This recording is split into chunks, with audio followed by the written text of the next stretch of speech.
Well, pull up a chair and set a spell here at Tales from SYL Ranch Live, the vlogcast that reminds you to always know where your towel is. And I'm your host, Bill Stone. And hey, Marshall, well, I'm afraid you're not going to get any help. We're going to have to just smash you with a rock. Yeah, my YouTube videos are less exciting than a SpaceX launch. Well, I have to give you that. Yeah, what can I say? But here we are at Tales from SYL Ranch. And Larry, your towel is here. Well, that's good. I always put one in my background somewhere. So to explain my show for the benefit of viewers who might not, like Marshall and Larry, come right in at the top. I do live reviews. Sometimes I do serious film and TV.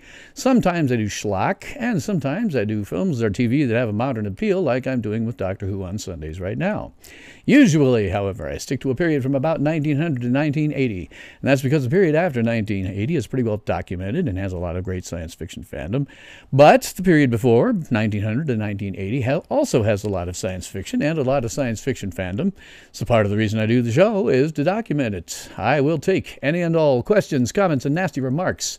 I'll respond to as many of my viewers as possible. You can tell me if I missed something, if I'm completely full of crap, or if I just happen to be an amazingly hoopy fruit, which is far more likely. I go into a lot more depth than most reviewers. I don't just say if I liked a film or not. I talk about the acting, the direction, the cinematography, some of the mechanics of making a film. I'm going to do that a lot on this one. And I can do this to some extent because a long time ago, in a galaxy far, far away, I was once an actor. So I can speak with a little authority. Not as much as a modern working actor, never want to give that impression, but with some authority. As they often say, those who can, do, and those who can't, teach. So I suppose my reviews are kind of like teaching. So yes, I have a 1950s office in the background. Not the upscale homes like we see in this film a lot. There's a lot of very upscale homes in this film. But yeah, it is something. I usually try to get something in the background, this sort of period. Unless I'm doing Doctor Who, then I try to get the TARDIS somewhere. So, yep, towel is levitating on stage left. Absolutely. Yeah, well, it just comes where I happen to put it, and it happens to look okay in, with the chroma key image on my green screen. So, as a non-spoiler review, I can say, on this one, this is one of those classic science fiction and horror movies. It has stood the test of time, still does today. As always, the technology dates. You can't help it. The technology always dates, and there's nothing you can do about it. It has been, 60 years, so of course it's going to date. You come back to me. I'm still going to be around, going to chase medical science as far as I possibly can, so I'll still be around. Come back to me in 60 years. And everything that we think is really cool right now in science fiction is going to look dated and hokey, and your grandkids are going to laugh at it. So we always have to forgive the tech. What you really have to say to yourself is, what if we took this script as it is right now and just updated the tech and updated the production design? Would it still work? And the answer on this one is yes, it would absolutely work. It would still work as a film. You need to make very, very few changes to the script, just the technology, and it still works great as a story. And of course, there is in particular that one iconic line that Marshall brought up there, help me, help me. As I say throughout the review, if you don't get the feels when you hear that line, then you have been conditioned by an entire lifetime of very crappy movies to be dead inside. The Fly is a very good movie. It is particularly good in the context of its era, which is why it made a ton of money at the box office. Marshall says, by SJW standards, content doesn't matter. So sure, we can complain that they didn't do CGI right 40 years before CGI. Yeah, exactly. And of course, Andre's his general explanation for how the teleportation works is its time period. When he talks about that stuff, he's talking about something from a 1950s perspective, right? If we did it today, that's what we would update. We would update something like that, but it would still work as a movie. This is such a good, well-made movie, a good script by a guy who would go on to become fracking legendary. It still works as a movie. It still works very well as a movie. And Vincent Price knows horror and science fiction. Yeah, this actually got him started. He'd done a little before that, but after this, Vincent Price was the dude for horror and science fiction.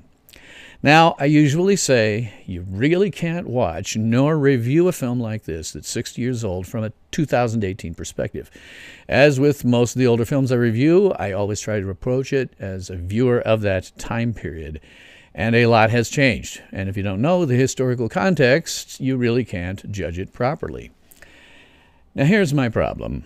I want to document this stuff. I want to set the stage for you. However, if I do that with every single video that I do, it gets to be very repetitive. While it's informative, it's also very repetitive. And I end up repeating myself over and over, and people get bored. So my solution for this is that I generally do these films on anniversaries. And again, it's repetitive to say the exact same thing about a 1958 movie over and over again. 10, 50. Look at next year's schedule. Oh my God, there's so much science fiction I'm doing on anniversaries. So in the future, I will do this one time, and I will make it into a clip that can be pulled out and set aside as its own thing. If you look at my channel, I have a couple of playlists, one of which is Fandom of the Era, and one of which is Life of the Era. And I already have those for 1958. So I covered that already. I'm not going to do it. I did it a lot in Hammer's Dracula already. And so I don't want to bore my regular viewers. And unfortunately, I'm just going to have to say to people, look, I'm afraid you're just going to have to do the additional reading. There are links in the description below to those clips for Fandom and Life in 1958. And I certainly urge you to take a look at those. They are, I think, very informative, and you can get a very good idea of what things are like in that life. And I will, as we go through, to some extent, talk about things that were going on because of how they impact how you watch this film. Marshall says, this and The Tingler and a double feature. Wow, yeah. Just drop-in package? Yeah. What if a fly or any critter gets on near a Starfleet person during transport? Well, fortunately, they seem to have got that down pat. They'll just transport with the fly. It's one of those things, as a scientific thing, you would think, okay, maybe we should test this out, before we actually put anybody in it. But it still works, and that's the whole point. It still works. Somebody makes a mistake, and this is what you get. So, okay, that is the non-spoiler review. So for the very few people out there who have not watched this film, I will give myself a... Spoiler alert. Spoiler alert. All hands, prepare for incoming spoilers. Yes, it is a spoiler alert, and that is because I am the Fandi master, and that means that the fandom is strong with me, and that means that nothing is new, nothing is original, and at worst I figure it out about a half an hour early. And this is not a boast, this is not a brag. This is where you find yourself after having watched, read, and listened to about 100 years worth of science fiction. You just can't see all this new stuff for the entire century that came before, and you find out there just isn't anything that's very new in the world. And it'll oftentimes interfere with your ability to enjoy things. But not with this one. Not with The Fly. Marshall says, what happens with the poor fly? I'm outraged. Call the IGSPCA. Yeah, there you go. Well, we know what happened to the fly in this one. So, okay. Let me talk a bit, as I often do, about the plot, if you have not seen this. It is Montreal, Quebec, Canada. Larry says, Star Trek The Motion Picture had transporter malfunction and turned 2 people into blobs. Yes, yeah, fortunately we never actually saw what they were. If you're making that today, no doubt they'd show it. But yeah, there were atoms gone wild. Yes, that's where we're at here. So it is Montreal, Quebec, Canada, and a scientist named André Delambre is found dead with his head and arm crushed in a hydraulic press in a factory owned by his brother. Although his wife does confess to the crime, she doesn't give any motive and begins to act kind of strangely, in particular when she's obsessed with flies that include a supposedly white-headed fly. Now, André's brother, Francois, lies and says that he caught the fly, and thinking that he knows the truth, Helen then explains the circumstances surrounding André's death. So the rest of the film, most of it, is in flashback. In the flashback, we see that Hélène and her son and André are very happy. They're very good together. André, however, has been working on a matter transporter device called a disintegrator reintegrator. And he initially starts on small inanimate objects such as a plate, a newspaper, but then he proceeds to living creatures, and the first time he does it was with the family's cat. And it fails to reintegrate in a rather creepy scene where you can hear this cat meowing somewhere, but the cat's not there. It's very creepy and cool. And he later does, after he works on it some more, he does a guinea pig, and that seems to work. Larry, hydraulic press later used in the Terminator. One always has to wonder, as I say, there's nothing new in the world. One always has to wonder, did they maybe get some ideas from places? You never know. The disintegrator reintegrator was too many syllables for film in 1958. Still works. Made a ton of money at the box office. So after André is satisfied that his tests are succeeding, he builds a pair of human-sized chambers. And then one day, Hélène, because she's worried about André, he's not come up from the basement lab for a couple of days, goes down and finds him with a black cloth covering his head and a strange deformity on his left hand. And she communicates with him with the typed notes only. And André tells Hélène that he tried to transport himself with a fly. There was a fly caught in the chamber with him, which resulted in the mixing of their atoms. And now he has the head and left arm of a fly, and the fly has his miniature head and the left arm. And though he is, however, keeping his mind, his faculties, most of the way through it. But he needs Hélène to capture the fly so he can reverse this process. And she spends a lot of effort trying to find it, but she can't. And then André's will begins to fade as the fly's instincts take over his brain. So time's running out, and while André can still think like a human, he smashes his equipment, destroys his notes, leads Hélène to the factory, and when they arrive, he puts his head and his arm under the press and motions for Hélène to turn it on. However, his arm falls out when the press goes down, and so while she tries not to look at the rather messy stuff that's going on, she raises the press, puts his arm back inside, and then activates the machine a second time. So we come out of flashback. And upon hearing this confession, the chief detective in this case, Inspector Charras, deems Hélène completely insane and guilty of murder. And as they're about to take her away, Philippe, the little boy, tells Francois he's seen the fly trapped in a web in the garden. And so Francois convinces the inspector to come and see for himself, and the two men see the fly trapped in the web with both André's head and his arm. And this is the most iconic moment in the film, and the one that survives to this day. The tiny creature, as Marshall is saying, is screaming, "Help me," as a very large brown spider advances on it. And just as the spider is going to eat him, Charras crushes them both with a rock. And knowing that nobody would believe the truth, he and Francois decided to declare that André's death was a suicide so that Hélène is not convicted of murder. So in the end, we have Francois, Hélène, and Philippe. They resume their daily lives, and sometime later, Philippe and Hélène are playing croquet in the yard, and Francois arrives to take his nephew to the zoo. And replying to his nephew's query about his father's death, Francois tells Philippe he was searching for the truth and almost found a great truth, but for one instant was careless. The search for the truth is the most important work in the whole world and the most dangerous. And the film closes with Hélène escorting her son and Francois off out of the yard. And scene. That's the plot of the movie. Again, something that is really iconic, a couple of very iconic moments. And when I did the background for this, when I started doing the research, I was amazed, absolutely amazed at some of the talent that they got behind this. There are some people in here I'm going to go over that are legendary and still are in film. So, cringe moments. Okay. There's a big cringe moment here that is only me. I get it that this is only something that I would cringe at. Now, in the short story on which this is based on a short story that was released and published in Playboy magazine less than a year before the film really came out. And the action of that took place in Paris. And they moved that action to Montreal. And I think that was simply because It's the enemies of every great theatrical endeavor, great or small: time, talent, and money. Now, they had a lot of time. They had talent just pouring out of their ears, as I'll be talking about through here. And they were pretty well funded, but not well funded enough to recreate Paris. Montreal is a somewhat lesser known city to most viewers.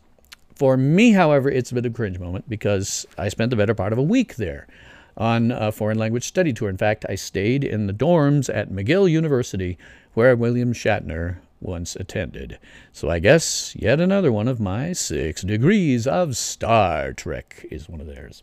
But I did spend about a week there on that foreign language study tour, and I have to tell you, Montreal is nothing like what we see. The fascinating thing about Montreal is it is a totally bilingual city.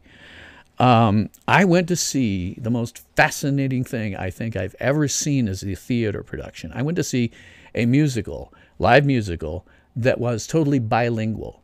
The songs switched back and forth in stanzas and in individual lines between English and French. It was astonishing. I'm sitting there, and of course, part of the reason that you know, if you learn a foreign language, you have to be able to sort of, to some extent, think in it before you really start to get it. And I was at that point, because of the immersion we were getting, I was starting to be able to think some. And it was amazing because the lines would rhyme.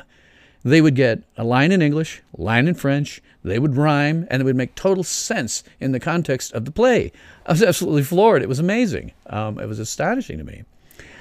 I also got to see some television, American television, dubbed in dubbed in French. And I have to tell you, it got the attention of everybody. We were all at McGill, and we're down in one of the student lounges, and the TV's on. And the 1960s Batman series was on. And we were all just glued to that TV screen because 1960s Batman TV series in French is really weird. It's a really weird experience. Another fun thing that happened on the trip, I got to see the original production of La Cage aux Folles from 1978. Now, La Cage aux Folles, we know a little bit more because it's been remade in English and there's been a sequel. But the original one in 1978 was a French film, and it is far more hysterical in French. It's a lot more funny in French to watch that. Hey, Captain Jesse, how are you doing tonight? The other weird thing that happened when I was in Montreal, I picked up a copy, and it's in storage someplace. I will pull it out about this time next year when I'm reviewing Star Trek, the motion picture. But it was translated into French, and that's also kind of a weird experience to read Star Trek, the motion picture in French. So, you know, knowing something about the city, I was like, okay. And the other thing is a dialect. When they use it, which is very inconsistent, it is a Parisian dialect. I was taught French with a Parisian dialect, but Montreal does not have a Parisian dialect. Quebec has its own set of individual dialects. I spent a few days in rural Quebec with the family. Oh my God, it's indescribable if you don't know French. The dialect is so strange. It would be like taking somebody from Paris who had learned English with a British accent, which would not be unusual, and dropping them into the American South, like Alabama or something. And that kind of, wow, this is totally different, hard to understand. But as I say, the use of the accent is inconsistent. It's more Parisian than it should be. So for me, it's just me. I know it's just me, and anybody probably who lives in Montreal and knows how that works. It turns into a bit of a cringe moment just because I know the place a little bit, and it's not like that. Sorry to hear that you're tired and have a headache, Captain Jesse. Hope that will get better for you. I always hope that people are doing well. Other cringe moment, Francois, but I'll get into that when I get into the performance. Otherwise, there's not much else that's a cringe moment, really. It's a film that is still powerful today watching it. And if you just updated the tech, both in the dialogue and this, what we do, maybe with some CGI and stuff, this would still work perfectly as a modern film. It is a really good movie that way. Great moments. Oh, God. There's two really iconic moments in this stuff that really survives the test of time. One of them is André seeing Hélène from his point of view. The one that I had in my thumbnail for this video. That is an iconic moment and chilling. And if you don't get the feels with that shot, then you have been conditioned by a lifetime of crappy movies to be dead inside. Same thing with that line, help me at the end. I won't even try to recreate it because it's too creepy. And, you know, just it's one of those moments, again, if you don't get the feels from that, you have been conditioned by a lifetime of crappy movies to be dead inside. So the writer on this one, and this one actually surprised me because, to be honest, I hadn't ever gone into this kind of depth looking at, you know, who had done what in this. The writer on this, the guy who did the screenplay, is James Clavell.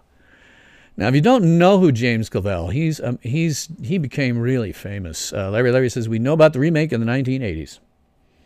Yeah, I'm going to talk about that. I hate that film. But James Clavell wrote this. His IMDb was 1958 to 1988. He had 22 writer credits, and The Fly was his very first screenplay credit. He did largely film until 1974 and then TV. He also had 11 producer credits, 10 director credits.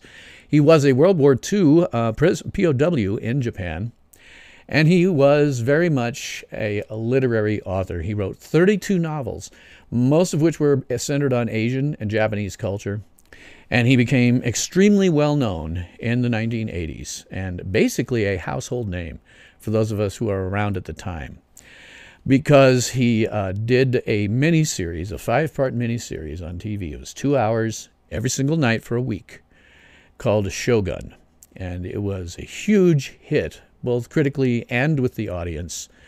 And as I say, turned him into, at least for my generation, kind of a household word. If you think about James Clavell, you're going to think about Shogun from my generation. It was an extraordinary thing.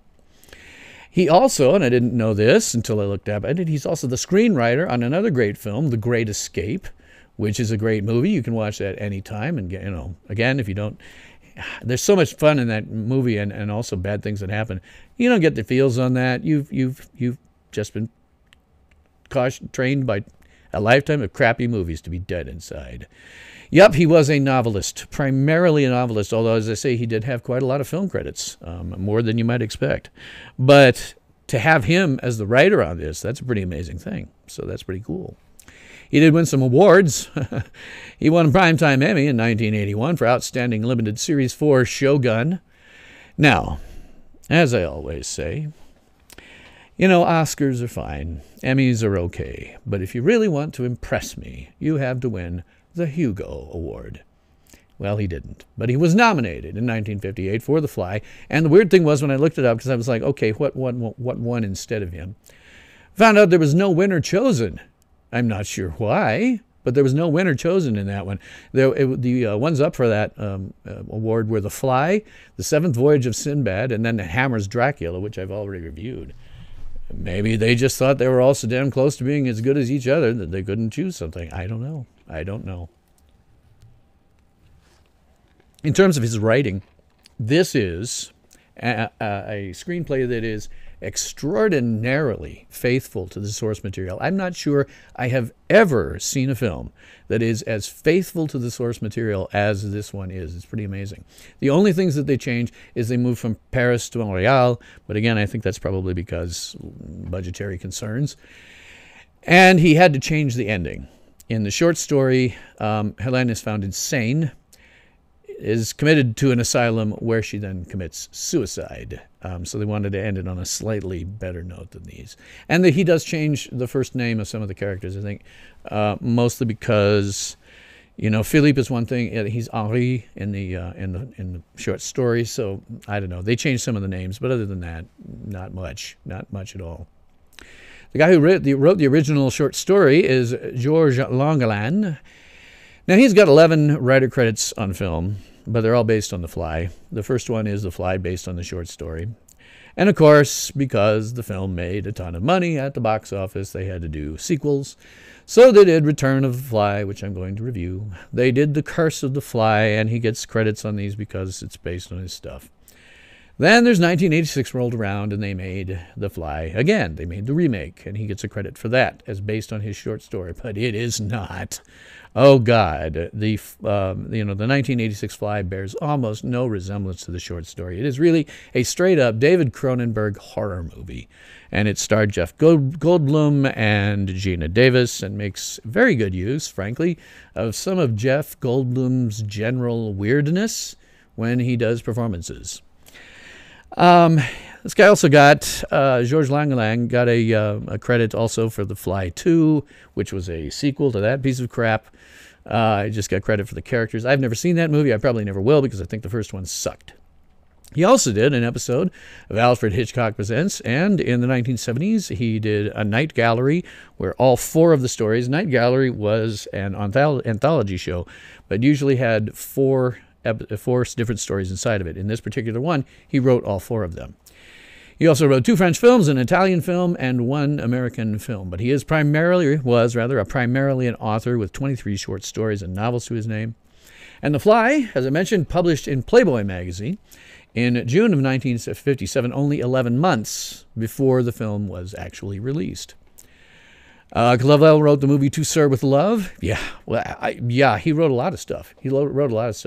As I say, for people of my generation, man, we remember Shogun. That was just a huge, huge, huge hit thing. He does have 2 Hugo nominations.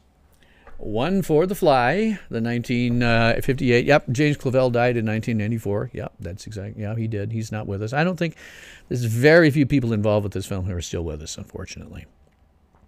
But Lang did get a Hugo nomination for The Fly, which there was no winner declared in 1958. He also got a Hugo nomination for The Fly in 1987.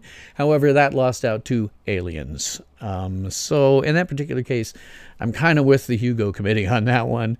The Fly, no. Yeah, he was a World War II prisoner of war, Larry says. Yeah, I mentioned that he was a World War II prisoner of war, which is why so many of his novels, he became interested, very, very interested, in Japanese culture and Asian culture. That's why so many of his novels center on that. And the reason that Shogun became such a giant hit when he did the adaptation to TV, it was a very faithful showing of how Japanese culture was at the time period, of Japanese warlords and stuff like that. So very good. Yep, he was a Japanese POW. Now, I have, in terms of talking about Lang's writing, I've not actually read the story. Couldn't find one that was free. But I did listen to a audiobook version that's on YouTube. I think I have the link to the playlist for it in the description. If I don't, I'll go back and make sure that I get it in there after the show.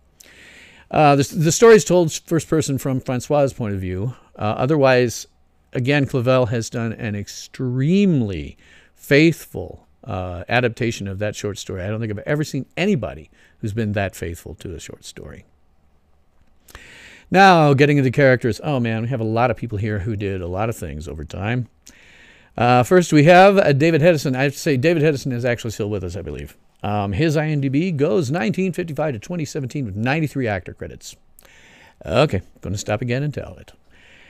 Anytime you see somebody who has basically at least 1 project per year, you are talking about an extraordinary minority of actors. Most actors wait tables or do other jobs rather than working at their craft.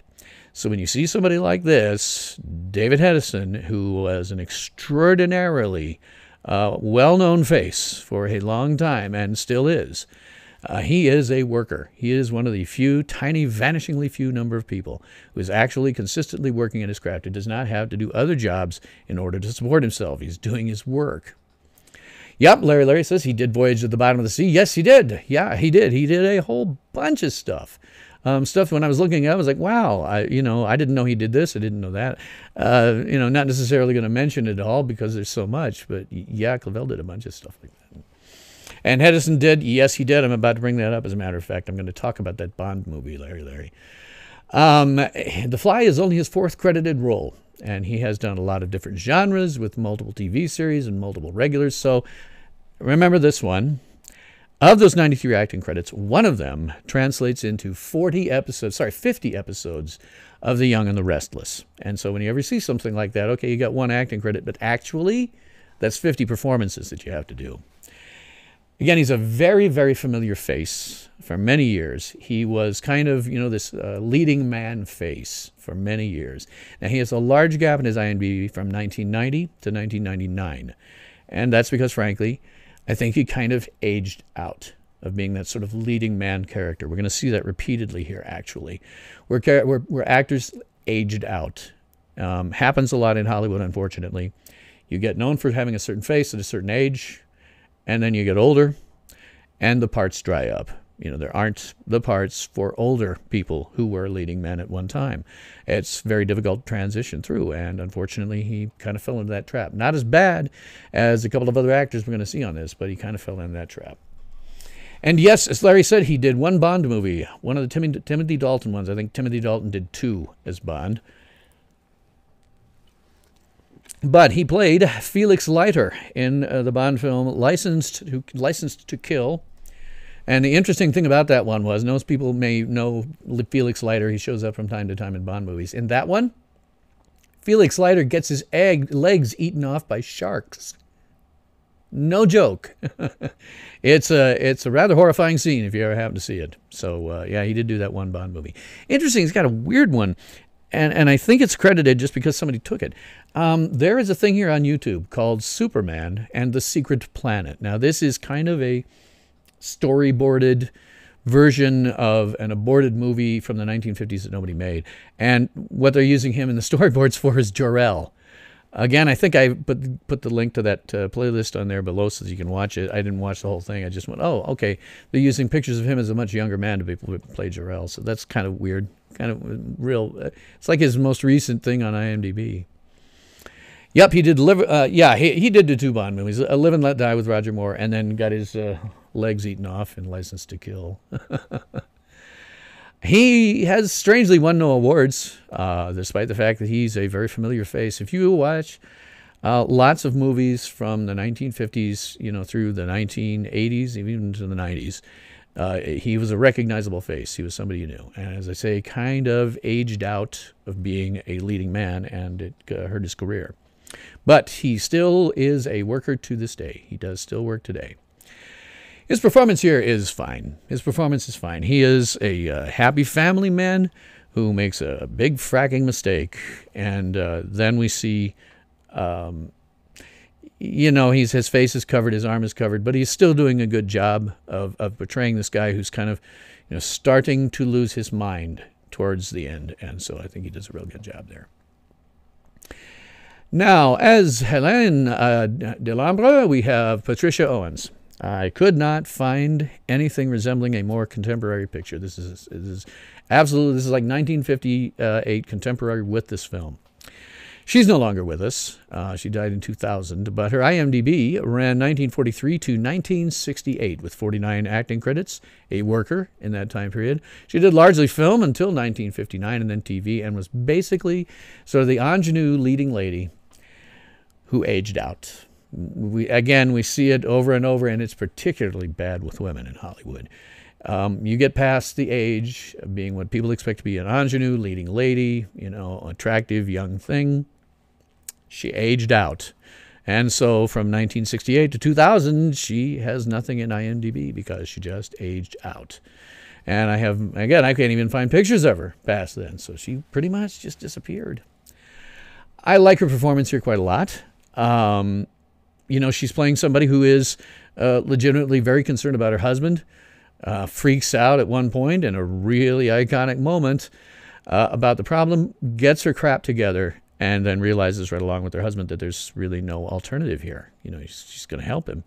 And she's devoted, and when she starts to look like she's kind of crazy with the flies, it all works. It all works. She doesn't, to the audience, because we know, the audience, she doesn't look crazy. To everybody else, she does. It's what you always have to do, I think, when you're playing either a villain or somebody who's insane. They don't think of themselves as insane, and in this case, she wasn't.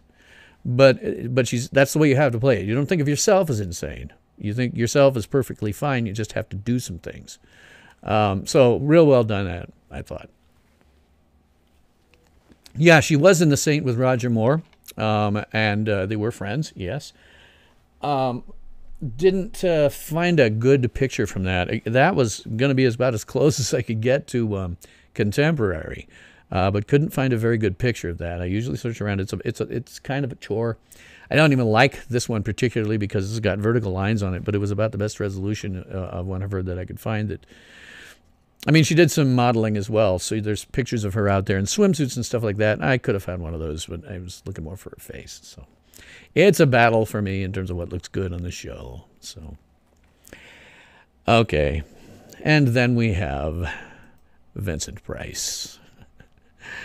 Vincent Price, I will note just for this because he passed away in 1993. So keep this in mind because his IMDb presently goes 1938 to 2002. One of these is 9 years posthumous. I assume they're using footage from something else or his voice. I haven't seen it. I think it's in pre-production. No, it's an episode of Half Hour to Kill. I've never seen it, but they've got him in there 9 years posthumously. So his IMDb goes 1938 to 2002, even though he passed away in 1993. And yes, he was the master. He was a great actor. He was a great actor, period. And again, here we have a guy who was a worker. 208 acting credits. Not any new kind of breakout in the show. I've done others with more, but man, a fracking worker. 38 to 2000. Well, actually 38 to more like 1993 in real life. Still 203 acting credits in that period. Man, oh man, a worker. He did largely film until about 1981. Then he started doing a mix with emphasis on TV. He did do multiple TV series with multiple episodes and a lot of voice work later on in his career, and became completely synonymous with horror science fiction. And that happened after The Fly. When you think of Vincent Price, if you come up to somebody today who knows nothing about the man, they're going to think about horror movies because he started to do quite a lot of horror and science fiction after The Fly. It sort of kicked him off. He did a great film noir movie called Laura with Gene Tierney. I have not seen that one. Wouldn't surprise me at all. The man was legitimately a very good actor. He was great at his craft, and that's why he has 203 jobs over a period of time where he was just working. A guy who could work at his craft, unlike thousands of other actors whose names you will never know unless you happen to be in an upscale restaurant where they sign the check that they hand over to you. He was a worker, and he was a very good actor. He did win some awards. He won the Academy of Science Fiction, Fantasy, and Horror Films Award in 1986, a Career Life Achievement Award. He won the Bram Stoker Awards in 1994 for a Special Trustees Award, which is a career award. Won the Fantasporo in 1984, Best Actor for his contributions to the fantastic film genre. So it was, again, another life achievement. Won the Los Angeles Film Critics Association Award in 1991, a Career Life Achievement. And the Sitges Catalonian International Film Festival Award in 1971 for Best Actor for The Abominable Dr. Phoebes, as well as 1983 Best Actor for The House of the Long Shadows. And he got his star on the Walk of Fame in 1960 for motion pictures and television. Yeah, he was great on talk shows too. He was just... it's one of those things, and part of the reason that some of these actors work as much as they do is they have charisma. This guy had charisma coming out of his ears, and that's part of the reason why he kept getting hired. It's why I never made it. If I had real charisma, I would probably have gone on to be a decent actor, but I don't. And it's not something you can teach. It's not something you can learn. You just have it. It's people want to look at you. Just standing there doing nothing. People want to look at you. And Vincent Price had that coming out of his ears, which is why, as you say, Larry, he did some really great talk show work as well. His performance here, as always with Vincent Price, is great. He is playing a man who is essentially utterly horrified the entire time. His brother's killed in what looks like a really horrifying way, and in his factory, and his brother's wife, whom he had a thing for, but she never noticed him. Hey, guess what? Vincent Price was in the friend zone. But his, he's pretty horrified the whole time and mystified from time to time, and just like, what the hell, is going on? But totally believable. gives a great performance. It is Vincent frackin' Price. You really can't go wrong with the man. If you see anything that he's in, he's going to be a good actor. He's going to give a good performance regardless of whatever material he's got. It's going to be good. And in fact, he has a 6 degrees of Star Trek because he played the villain Egghead in the 1960s Batman TV series. And the beautiful Yvonne Craig played Batgirl in that series. And she also went on to play Marta, the Green Orion slave girl, in the original Star Trek series episode, Whom Gods Destroy. So yes, Vincent Price, great, great actor.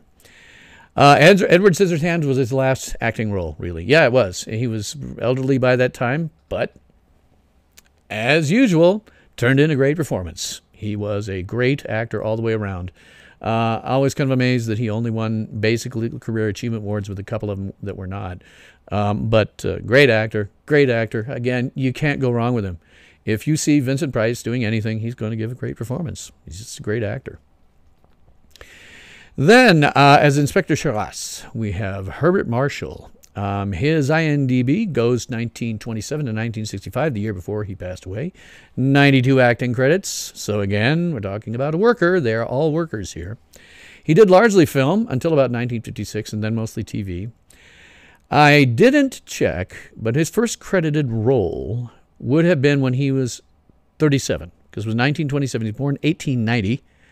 And his first credited role in IMDb is 1927, so I assume that he must have been doing stage work prior to getting into films in 1927. So here's a guy.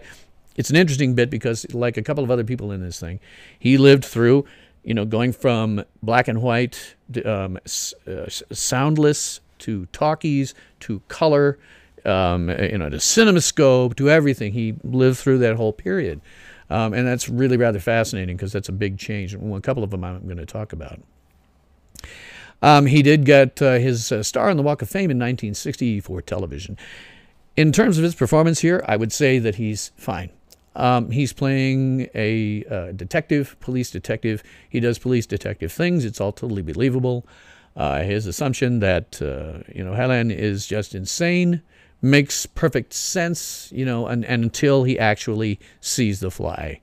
And, then it's just like they know, oh my, nobody is going to believe this.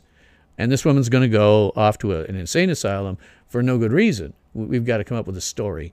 And that's believable.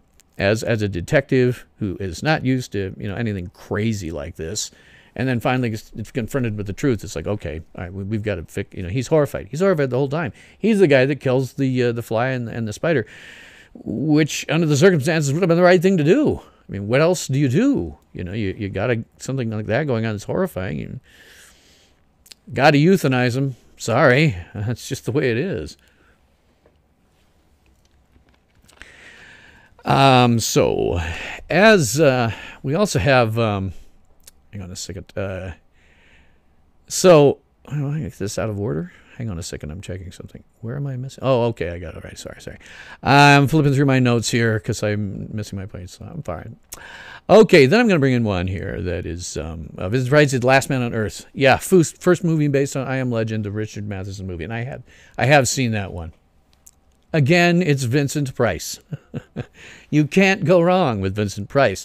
Last Man on Earth is a great movie, and I certainly suggest you watch it. I'm reasonably sure if you search for it on YouTube, you're going to find it. It's one of those ones that people have surreptitiously uploaded and pretty frequently. I'm sure there's more than one copy. So another person I'm going to mention here, Kathleen Freeman, who plays Emma the maid. I'm mentioning her here because of her gigantic body of work and the fact that she was an extraordinarily well-known face right up until her death in 2001. And in fact, her IMDb goes 1948 to 2003. So she actually has a couple of that were posthumous. She has 297 acting credits. Not a record for the show, but pretty damned high. Yeah, Larry, she was a worker. She was a really familiar face. You're saying exactly what I'm about to say. She had multiple TV series with multiple regulars, multiple recurring roles. She did a lot of voice acting in her later career. And when you go through her IMDb, scroll, scroll, scroll, scroll. You start to say to yourself, what was she not in? You know, she played this kind of role, kind of comedic roles all the time. She was in everything. And Larry says, Jerry Lewis used her in many of his movies. Yes, yes. And she had regular recurring parts, regular characters on many TV series. So even when you see those 297, you know, you're talking about, say, one TV series. I'm not even going to talk about it because there's so many. It was literally scroll, scroll, scroll, scroll. She was in everything. And as I say, a very, very familiar face, character actress who you probably wouldn't have known her name. But anybody who lived through any of that period that she was acting knew that face. She was on TV or movies somewhere all the time. She was the nun in the Blues Brothers. Yes, she was. She was. I had mistaken that and dropped my mind. But yes, that's one of her roles, is that nun. She can do those kind of comedic parts where she did a lot of things where she's similar to what she's doing here, kind of a maid, but also a comedic one. You know, the maid here is something of a comedic person. And she did just everything. You know, if you lived through that period, she's not working now, unfortunately, but if you lived through that period, you know, I certainly remember that face. I wouldn't have been able to put I didn't put a name to her face until I went to research this. Boy, did I know that face. I had seen that face a million times. Again, you read her IMDb and you just go through what wasn't she in? You know, she was in everything. And amazingly, she never won any awards. She was in a million things and never won any awards. So, in terms of her performance, she's not here a ton. She's here to react to some of the weirdness going on in the house, and she does that pretty well. And it is slightly comedic, which is probably necessary in a film like this. You need occasional moments of, you know, light comedy. Otherwise, it's just extraordinarily dark. But she's great in it. And again, I bring her up. She's in so many things. It's amazing. And she has a 6 degrees of Star Trek. Because, again, she played the villain Rosetta Stone in the Batman TV series, in which Yvonne Craig, the beautiful Yvonne Craig, played Batgirl, and later went on to play Marta, the Green Orion slave girl in Star Trek. And then we have Charles Herbert. I actually found a contemporary image. Charles Herbert as Philippe Delambre. Vincent Price did comedy well, mostly on TV. Yeah, Vincent Price could do any damn thing he wanted. He was just a great actor. He could do anything. You know, he got known for horror, but he could do anything he wanted. So Charles Herbert here as Philippe. His IMDb is 1954. This is the kid, the guy who played the little kid. His IMDb is 1954 to 1968, so about 14 years in the biz. 67 acting credits in that time period, so he was working. He did largely TV, a lot of westerns because that was what popular, and he did multiple TV series with multiple regulars and multiple recurring roles. This is his 26th credited role in IMDb. Okay, I do not particularly enjoy his performance, but he was a child actor, and he was very popular. He got better as he went along. And he is one of those guys. He is a classic child actor who aged out and never worked again. He's still around, you can see. I think he's still with us. But he worked a 14-year period, you know, where he was a kid, got older, got too old, gone. It's like all those Disney stars that we see. You know, they make their thing, they do their thing on Disney Channel, and unless they can find a way to transition, they're gone. Who knows what Hilary Duff is doing today, right? You know, you can occasionally get somebody like Miley Cyrus who goes on to do something else, but a lot of them just sort of disappear. Even today, where are the Olsen twins? You know, child actors who just aged out and never worked again in the business. So then we got to Haley Mills did quite well as an adult. Yeah, you can get some. There are some. But, I mean, there's always, you know, the really tragic stories, Danny Bonaducci and some of those people. You know, if you're lucky, you're like he was. You age out and you end up doing okay for yourself. But some of those child actors, and I get it, I totally get it, it's a horrifying environment to put them in. You stick them in a TV series what gets really popular, and they're center stage and popular, and everybody is around them, and they have no friends, really. You don't really have friends. You have hangers-on, you have yes men, you have people that are trying to leech off of your popularity. And when your popularity is gone, they're gone. Not only do you not have the crowds cheering for you anymore, everybody you thought was a friend is gone. So that's what happens to a lot of the child actors when they age out. And so somebody like this ages out and he seems to have, and he does okay for himself, that's great. And occasionally, like you say, you can see somebody who ages out and does well for themselves, but so many of them, like I say, they get stuck in this thing where everybody's telling them how great they are for several years, and then poof, it all disappears on them. They have nothing left. Wally and the Beavers still around touring and appearing at cons. Yeah. There's some guys that, and they actually did a sequel to Leave It to Beaver in which those guys were adults and had their own family. I barely remember it, but there was a series that tried to do that. But most of them don't get that lucky, and a lot of them get screwed up because of it. And I'm happy that Charles Herbert did not. Then we have the category I throw everybody else into. Well, everybody else here in this film, doctors, nurse, some incidental characters, really not worth worrying about. But there's some interesting stuff in terms of the production on this one. The executive producer on this, who's not credited but was the executive producer, is Robert L. Lippert. He's uncredited.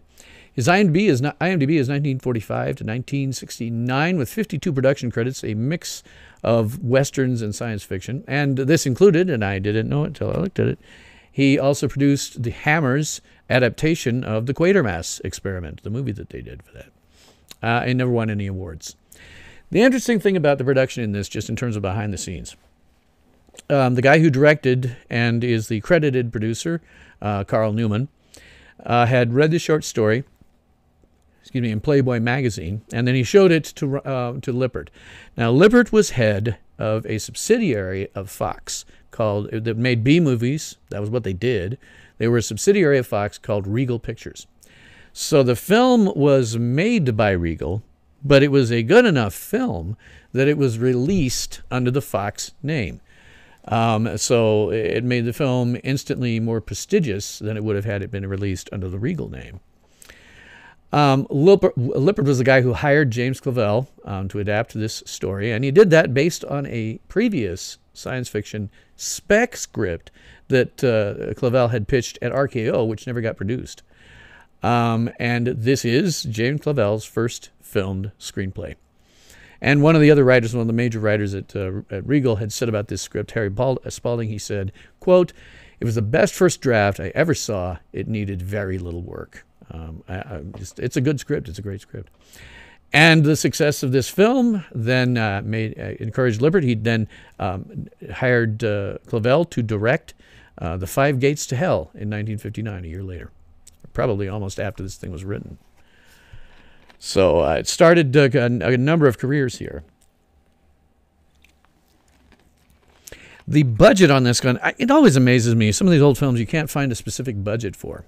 Yep, RKO later became Desilu after, Larry says, after Lucille Ball and Desi Arnaz bought that studio.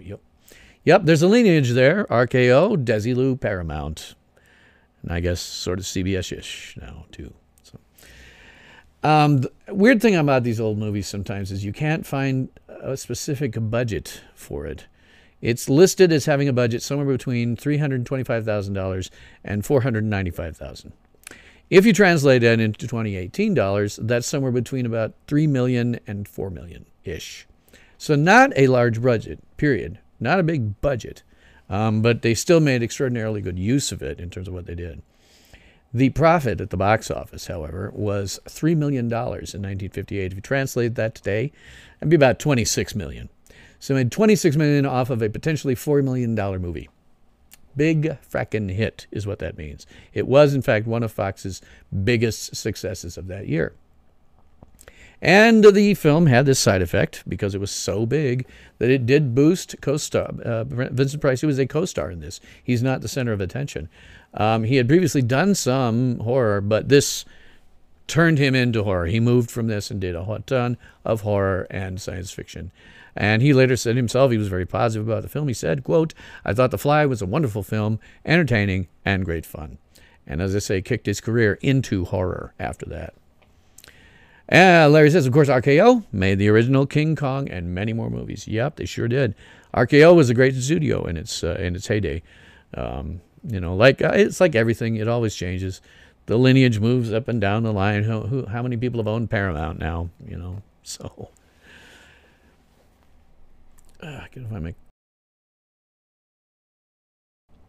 Excuse me, getting a frog in my throat. Director and producer. Credited producer here is Kurt Newman. He had an IMDb that ran 1931 to 1959 with 68 director credits, 2 of which were posthumous. He died in 1958 at the age of 50. Hate seeing those. I'm a bit over that age. It has, after all, now been 53 years ago on Thanksgiving when Arlo Guthrie and his friend decided to go up and visit Alice at the restaurant. That was my first Thanksgiving. And see somebody like this who died at 50, and I just go, oh, look over there. That's my mortality facing me in the face. So, but he did do a lot of work. He was a worker. He also has 13 writer credits and 12 producer credits, most of which overlapped with his directing. He did exclusively film with a wide range of genres. I noticed he did 3 Tarzan movies, for example, and he did a number of science fiction. As always, if you want to impress me, win the Hugo Award. Well, he didn't, but he did get 2 nominations, one for The Fly that year that no winner was chosen, and also for Rocket Ship XM in 1951. He lost that year to Destination Moon, which was a much bigger movie produced by George Pal and based on a Robert Heinlein book. In terms of his direction here, you know, for the most part, what we're seeing is generally wide shots, close-ups, and things like that. But, boy oh boy, did he manage to do some pretty damn 2 iconic moments. You know, the things that you remember out of this movie, if you don't remember anything at all, are that shot when you're seeing Hélène from André's point of view, and there's a million of her there, and screaming. And when he's saying, help me, and, you know, just before they hit him with a rock. Those are, you know, those are iconic moments, and they're in there, in part, at least to this director, but also in part due to the cinematographer. I did not know this before I did this review. The cinematographer on this is Carl Struss. Now, he was born in 1886, died in 81 at the age of 95, thank goodness. And his IMDb ran 1919 to 1959 with 147 cinematographer credits, 5 camera and electrical department, which means he's probably the guy behind the camera actually running the camera. And he did 1 director credit with a large variety of stuff, with 2 TV series that he did. Now, this was a guy who had been around so long that he transitioned again out of silent films to talkies, from talkies to color. You know, from color to CinemaScope, from the whole thing. He lived through that, and he lived through changing from declamatory acting to method acting styles. That's a big change. I like to notice it all the time because you see in these older movies, particularly like when I'm going to review the I've forgotten, Woman of the Moon or something on next month. The style of acting was totally different. Today it looks stilted and weird and odd to us because we're used to what amounts to more of a method acting approach to it.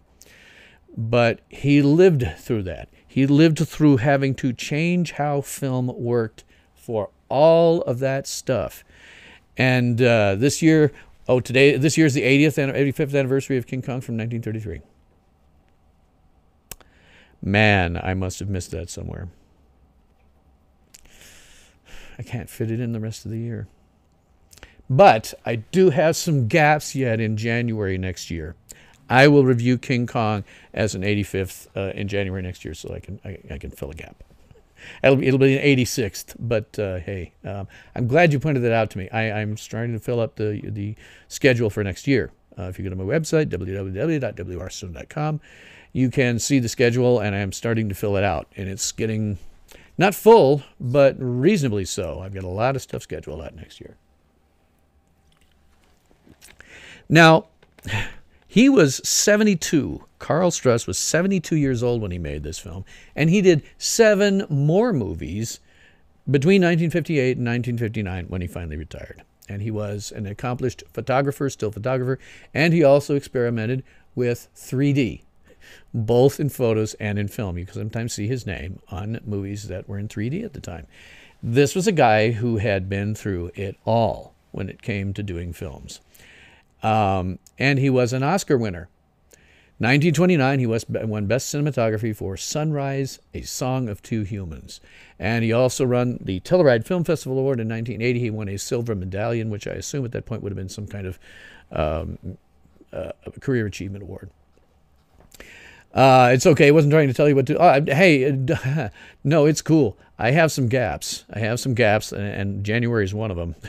Or at the tail end of the month, I have a gap that I'd like to fill, and I can't find something that was released right on that date. So a review of King Kong would be cool, and I think I'll probably do that. So the original. Now, cinematography.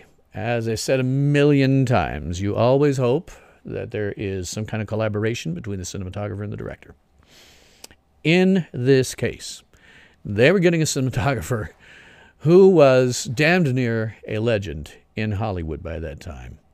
Harold Lloyd was huge in 3D still photography. Yep. Maybe Star Trek Online for 9th anniversary. I don't know. Maybe.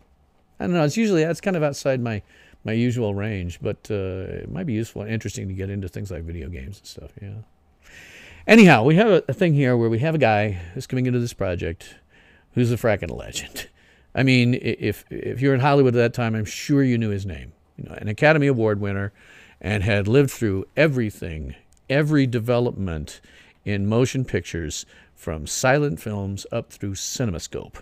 So obviously an extraordinarily gifted guy who had done a lot of stuff. And the director, Kurt Newman, while not being anything like an idiot, I would have to assume that if you had this, good relationship with your cinematographer, and you say, I think I want to get this shot as the director, the cinematographer then says to you, well, might be better to do this other thing over here. If I were the director with this cinematographer, I'd say, dude, you're right, let's do it that way. I don't think necessarily he was directing it, but I think you could say that if there was any questions about which way to do something, I'd have deferred to Carl Struss. I would absolutely have deferred to him. Yeah, he stopped short of feel around theater tech. Yeah, the guy lived through everything. He lived through everything that we think of as development in motion pictures up through CinemaScope. That is a pretty amazing feat. And going through that period where they were not doing declamatory acting anymore, which is also a big deal in terms of how you shoot things, in terms of how, getting method acting, it was a big deal for cinema, period. So his cinematography here is good, along with the direction. We see what is appropriate here. We're seeing, as Francois says to himself, he says, we're very successful. We have more money than we know what to do with. And so what we're seeing when we see these characters is very nice, upscale, frankly, almost rich-looking sets and things like that. And so the cinematography, when we're doing things on those sets, is pretty light. And it should be. It's supposed to be upscale and a happy home environment. And so the direction and cinematography, the way that works, perfectly shows that. It's nice and light. Then we get down into the laboratory, which is done in the basement. And it is not, sometimes we see this in movies where it's almost cliche, where the scientist laboratory is in this horrible place. It's, like a dungeon almost. Well, this isn't that. This is what looks more like a modern sort of laboratory of that time period. Again, have to remember, we're back 60 years ago. So the technology that they had available to them. The guy's got a computer there, or at least part of one. I noticed he's got a big tape reader. That would have been consistent for the time period for a good laboratory. He isn't showing, horror laboratory. This is a decent laboratory, but it is shot darker, and that's intentional. And it's shot in a way that makes it a little more creepy when you go down there, but not over the top creepy, So it's very good direction and the cinematography on this Larry says, slogan, she had to kill the thing if her husband had become. Yep. Yeah. Yeah. It's part of the good, characterization here, the good acting, because it's one of those deals where, if you're actually playing it, it's an impossible situation. You have your husband turning into something horrible, and you know that you can't let it go on, and yet at the same time you don't want to kill him or see him commit suicide. So good performance all the way around, and as you say, had to kill the thing her husband had become. Music on this is done by Paul Sawtelle. Fascinating thing about this when I got this picture is something I've noticed with composers for film and TV as they age sometimes. They get really terrible rugs. Same thing happened with Jerry Goldsmith. If you look at his pictures when he's a little older, his hairpiece is horrible. And so, it's kind of weird to see that, but it doesn't matter. His IMDb ran 1939 to 1969. He died in 71. 486 music department credits, 331 composer credits, 18 soundtrack credits, with a huge number of genres, a lot of westerns, largely film until 1959 and then television. Did multiple TV series, multiple episodes, and won no awards. Obviously, again, we have another worker. A guy who had been working at this since forever. Have a second, I want to reload this page because my monitor, the outside world, is spinning now, and I don't like when that happens. His music here is fine. It never rises, and I don't know his own music well enough to know, but it never seems to rise to the level where I call somebody a maestro.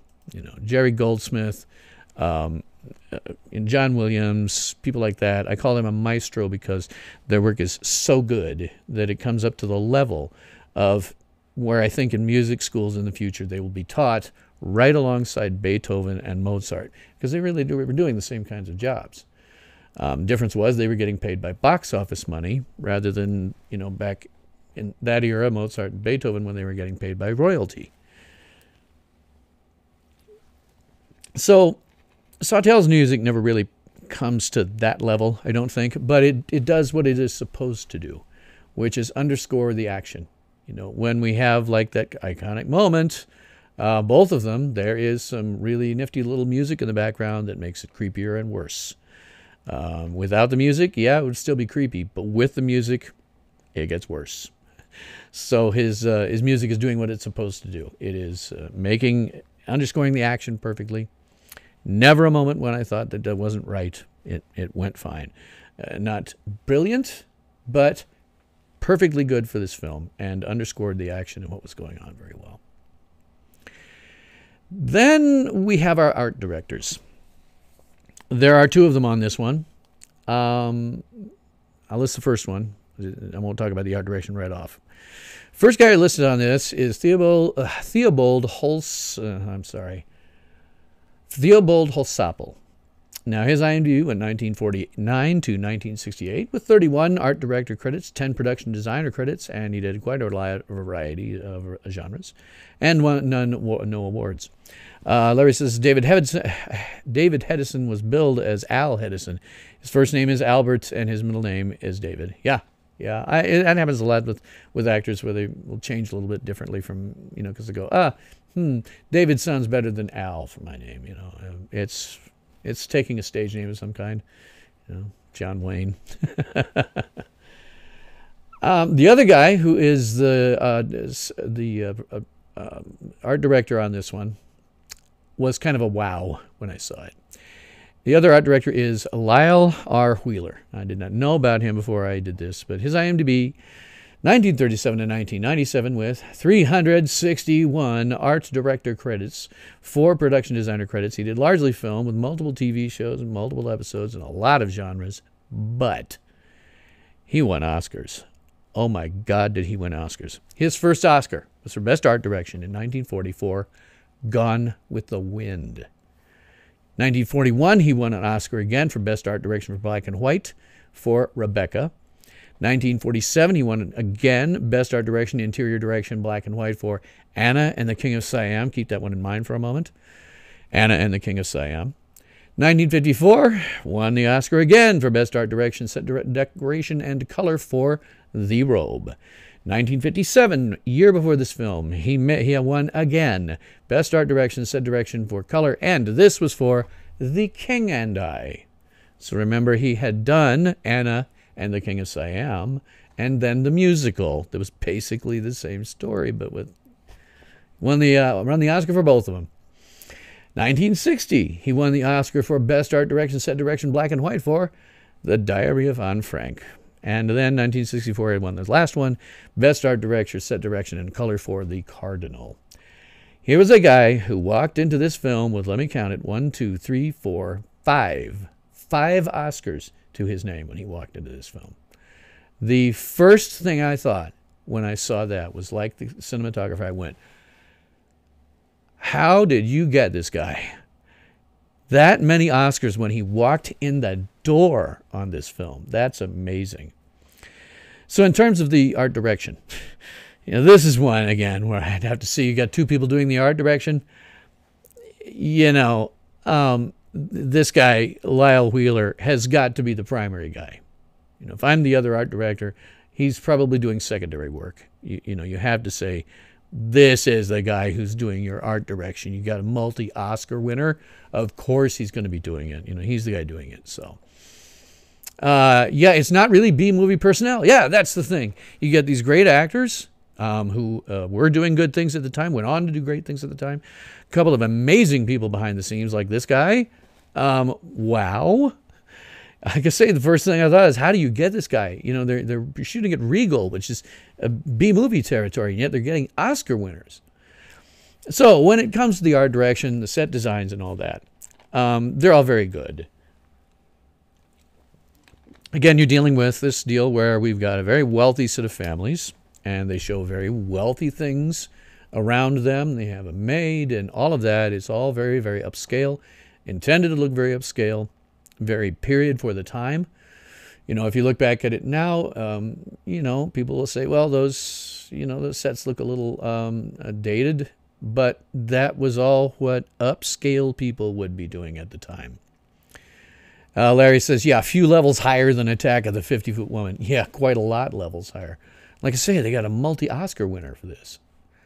Wow, But again, sets and stuff, everything's good. The lab, again, they did not do something, cliched, like make it a dungeon or something. It was a laboratory that was walled off from everybody else because he didn't want anybody bugging him when he was doing his stuff. And the interior, that makes perfect sense. It has a couple of things that look real dated to us today. Sort of cliched stuff where you have some, neon tubes that are flowing and stuff like that. But again, that was more expected of that time period if you were watching a movie. You were not going to expect what we would think of today. It is one of the few things, the tech that you would update if you were going to remake this movie with Clavel's script and making no changes other than just the technology. That's what you might update. But back then, 1958, when people did not have that much of an understanding of science to begin with, when this kind of science fiction was brand new, you have to remember, this is 1958. I don't believe that anybody had ever put anything like this sort of matter teleportation thing really to screen. And so this was innovative in a number of different ways that way. Teleportation had been around in science fiction literature for a long time, but putting it on screen in this way with these people and this script was a very new, very cool thing to do, and that's why it did so well at the box office. So again, our production design, art direction is really good here. Everything is exactly what it's supposed to be, and it works with the cinematography and the direction to have this light, outlook above, where everything's going on with this family and everything looks happy and light and should be, and actually contrasts very well with Helene when she seems like maybe she's going nuts about this fly stuff, because we have this happy atmosphere, and then she's watching the flies and getting pissed off when the maid kills one, And it all works well as a very good contrast. So it just sort of all comes together. It's one of those ones, man, they had some good people in front of the camera. They had some great people behind the camera, and just works well all the way around. Was this released in 3D or widescreen? I believe it was CinemaScope. It was not 3D at any time, but it was scope. You can find it if you go to my website and you click on the review for today and the schedule. You will find a place you can watch it. Put Locker TV in a deal. But it was scope. It was scope. So, and just to let people know, because we don't do CinemaScope anymore, Star Wars was shot in CinemaScope. CinemaScope was a wider screen than we think of now. If you see a CinemaScope movie today, when it comes out on Blu-ray or something, there's a lot of letterboxing, a lot more letterboxing, and that's because the screen itself was wider and slightly curved. It was intended to give you more of an immersive feeling. It's sort of, in a way, predecessor to IMAX, but told the story before. I was lucky enough. Well, it was pure luckiness. I went to see Star Wars in 1977 at a CinemaScope theater. And again, this is a curved screen. And because it was so packed, I had to sit center seat down front. Oh my God. Because the curved screen filled my field of view all the way out to the peripheral vision. And the screen was high enough because the theaters were large back then. You could seat 1,000 people in it. The screen was high enough in front of me and far away from me enough that it didn't give me any bad parallax distortion, but it did cover my field of view from top to bottom and all the way around to my peripheral vision. And that's how I first saw Star Wars. That's what CinemaScope was. And sometimes it was more effective than other times. But from that moment on, and I'm going to talk about that when I get to Superman next week, I started sitting center seat down front when I wanted to see certain movies on purpose after that one. But again, a lot of good people behind and in front of the screen. Another one we're going to see here, special effects, were by James B. Gordon, a name. His IMDb was 1953 to 1970, with 11 visual effects credits, 3 special effects credits, and The Fly is his second film, uncredited. Was CinemaScope good? It was good in big theaters. The thing is, we don't make theaters that big anymore. This is the era of the Cineplex, with multiple fairly small theaters. When you had the big theaters, the big CinemaScope theater that I saw, the Indian Hills Theater, which is sadly no longer in existence. It's now part of the hospital. They demolished it years ago, but the Indian Hills Theater in Omaha, Nebraska. It was a CinemaScope theater. That's what it was built for. It was built to have this curved screen. For me, watching Star Wars in scope from dead center front row, yeah, oh my God, was that good. It is the reason that the year later, when I saw Superman, dead center front row, my family was with me. I'm like, I'm going to sit dead center front row. And they're like, no, I'm not going to do that. That's awful. No, much better when I saw Superman that way. I'll talk about it next week. Cinerama came after CinemaScope. 2001 was released in Cinerama, 68 Cinerama, curved and very widescreen. Yeah, as I say, it's when you see it on Blu-rays and stuff, that's why it's got so much letterboxing, is because it was intended to go on a much larger, much wider screen. They had to do this because they were competing with television at the time. TV was coming out, and so you couldn't do that square aspect ratio anymore, because that's what you were seeing on TV. So to attract people in, they started experimenting with various types of very widescreen. You eventually ended up with Panavision and other things that became sort of standard. But, that experimenting with those wide screens, and in terms of whether they were good or not, it depended on the theater. If you were in the Indian Hills Theater in Omaha, Nebraska, it was great. It was great. Just kind of depended on the theater. Now, as I say, special effects for this, the special effects by James B. Gordon. He won 2 Oscars. First one was in 1951. He got the Scientific and Engineering Award for the design and development of a multiple image film viewer. Not a clue on that one. I maybe should have looked up it harder, but I was kind of busy this week with other things. But he did win that Oscar. He had that Oscar under his belt when he came to this film. Another Oscar winner who worked on the special effects for this film. He also then won the 1962 won an Oscar again for a Scientific and Engineering Award for, and this one makes perfect sense, for a system of decompressing and recomposing cinemascope pictures for conventional aspect ratios. So here we were saying, okay, maybe not, we're going to release everything in scope, but we want to release stuff, we want to get it on TV. How do we change that? And he got an Oscar for doing that in 1962 rather. So, Larry says Ben-Hur is like looking through a slot on a full letterbox home theater. Yeah, there was, maybe it was Cinerama. I don't remember. It may have been Cinerama, but there was one that they experimented with that was so wide that it actually used 3 simultaneous projectors. You would have one projector over here, one pointing over there, one pointing there. And in those films, you can tell because what happens is on video, you get a parallax distortion on either side because of the way that was shot. You can see it in some of John Wayne's old Westerns. I remember seeing some of those. It looks a little weird on the edges because it is so wide and had that 3, different projectors all running simultaneously to give you the thing. Anyhow, our special effects guy here had won an Oscar before he came on. He was going to win another Oscar in a few years.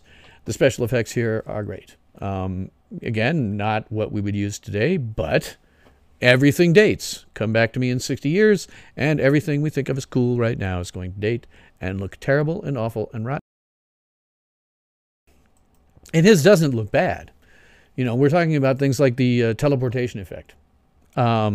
It's not what we would see later in Star Trek, but it's perfectly reasonable. You get this big glowing effect, and then flap, something is teleported somewhere else. That's fine.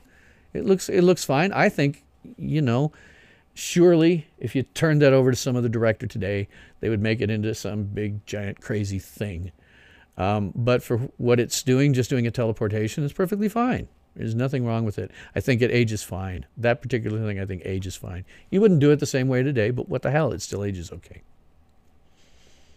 Larry says the first CinemaScope releases were filmed with 3 cameras and shown with 3 projectors. Yeah, that's what I was talking about. And sometimes you get a parallax distortion on the edges because they were designed to be shown on a part of a screen over here and over there. So when you flatten it out, you get a slight parallax distortion on either end. So. Now, costumes are done by Adele Balkan, whose IMDb ran 1940 to 1965, 24 costume designer credits, 5 costume and wardrobe credits, exclusively film. I think, given what I was seeing in her IMDb, I think she was basically under contract with Fox. So let me explain that, because that is another thing that we do not see today.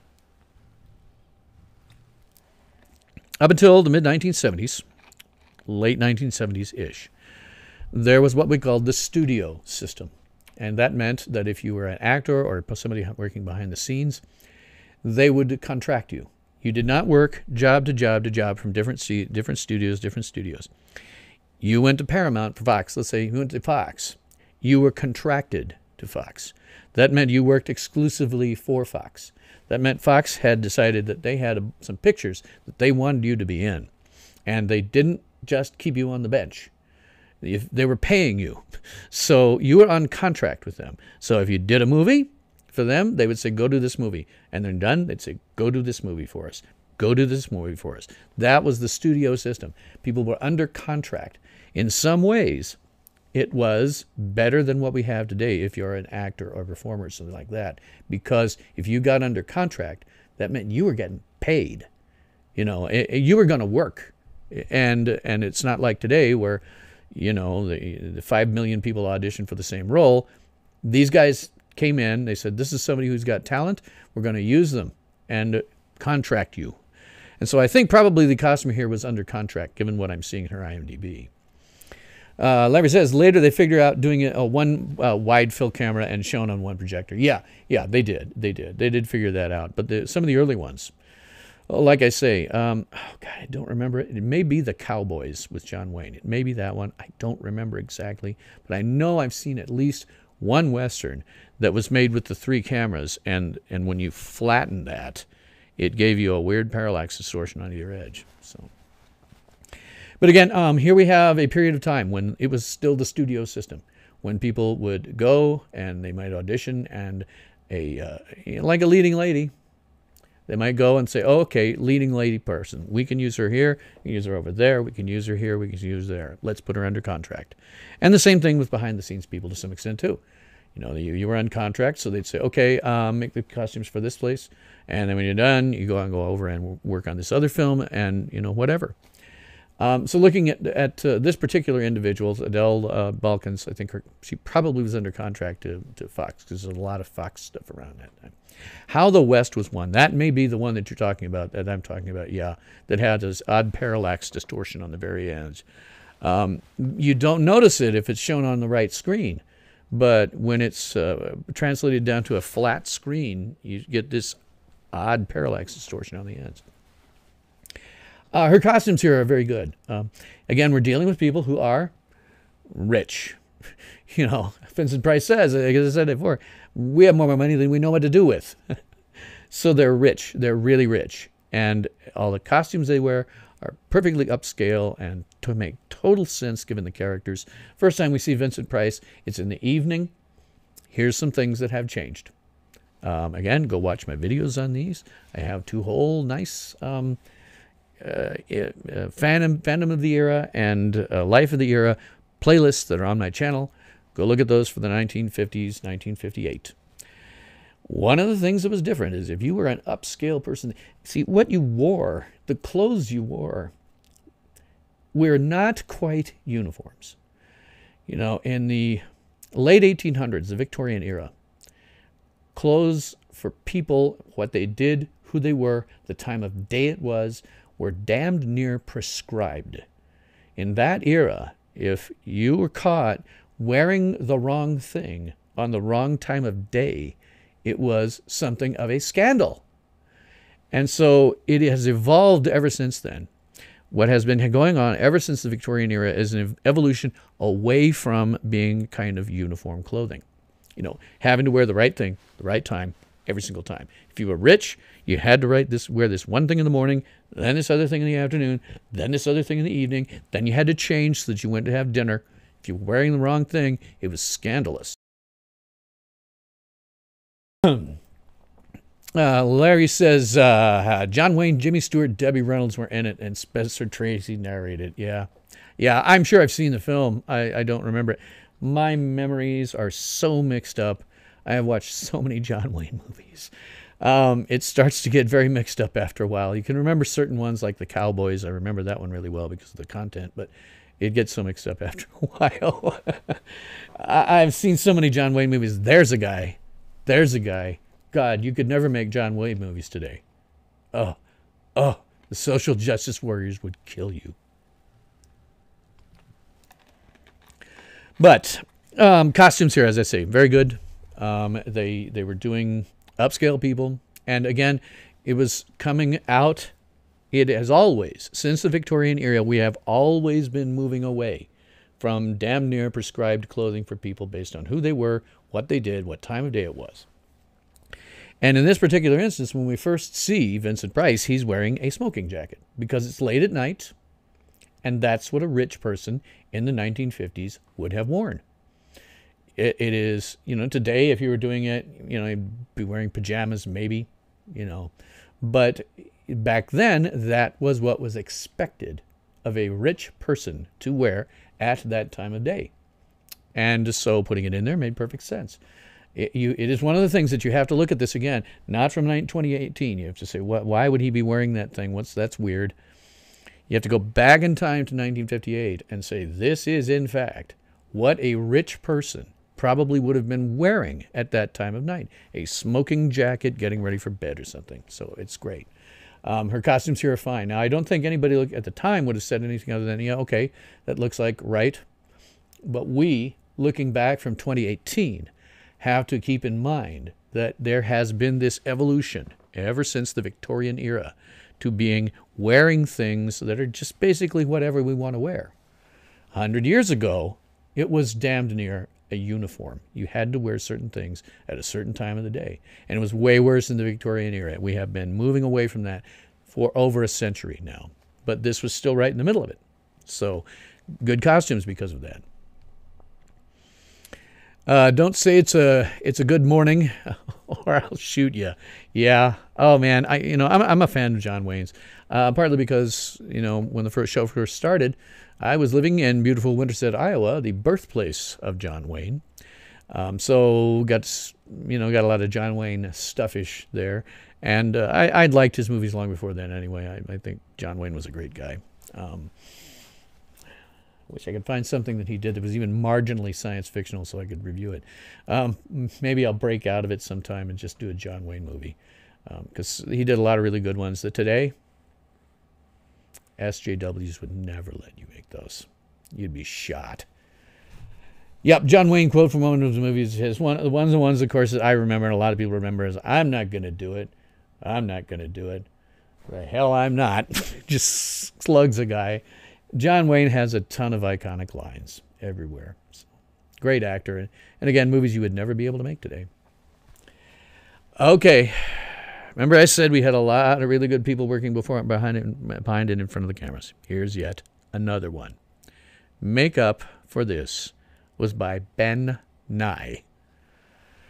The guy is a fracking legend to this day.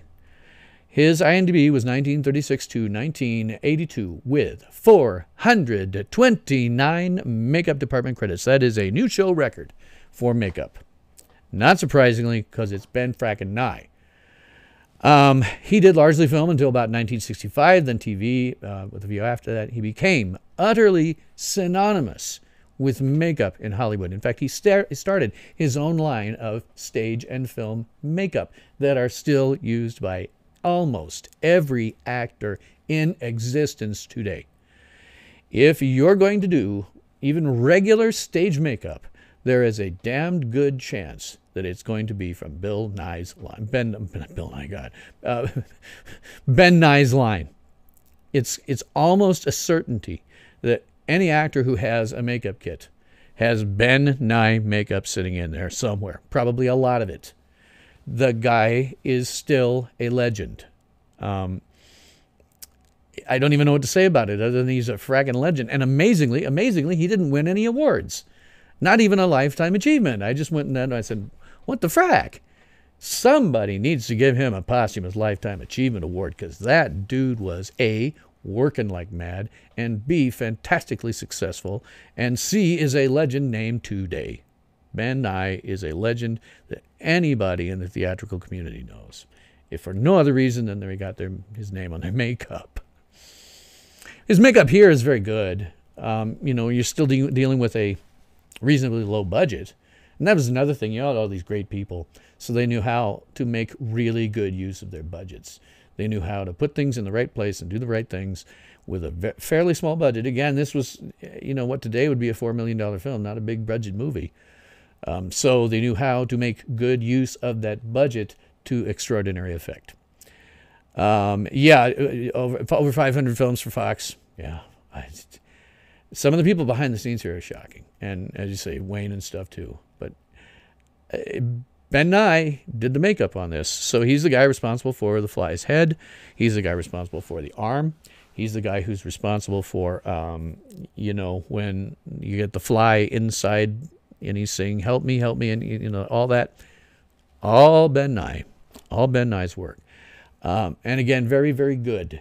It's stuff that, we from a 2018 eye, we say, okay, that maybe looks a little hokey, but take yourself back in time 60 years, when nobody had been doing any of this before. This film was a first in a lot of ways.